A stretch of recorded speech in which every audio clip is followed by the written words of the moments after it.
శిష్టకర్ణ సంఘ రాష్ట్ర అధ్యక్షులు పోలుమహంతి ఉమామహేశ్వరరావును పలువురు సత్కరించారు. శిష్టకర్ణం రాష్ట్ర అధ్యక్షులు పోలుమహంతి ఉమామహేశ్వరరావును ఆ సంఘ రాష్ట్ర కార్యదర్శి కర్ణం నిరంజన్ బాబు ఘనంగా సన్మానించారు.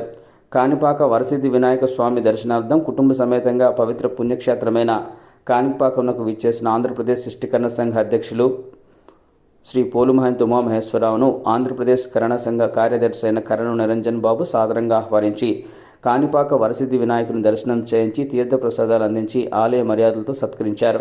ఈ సందర్భంగా శిష్టకర్ణ సంఘ రాష్ట్ర అధ్యక్షులు పోలుమహంతి ఉమామహేశ్వరరావు మాట్లాడుతూ శ్రీకాకుళం నుంచి కుప్పం వరకు ఉన్న కరుణీగర్ కరణం కులస్తులందరూ శిష్టికర్ణాలతో సమకాలీకులని, అందరూ ఒకటేనని, ముఖ్యంగా రాయలసీమ మరియు నెల్లూరు జిల్లాలోని కరణాలందరినీ కలుపుకొని ఒక తాటిపైకి తీసుకొచ్చి రావడానికి తమ వంతు కృషి చేస్తామని, అంతా ఐక్యతగా ముందుకు వెళ్తామని, ఆ కాణిపాక వరసిద్ధి వినాయక స్వామి ఆశీస్సులతో భవిష్యత్తులో అంతా కలిసి పనిచేస్తామని తెలిపారు.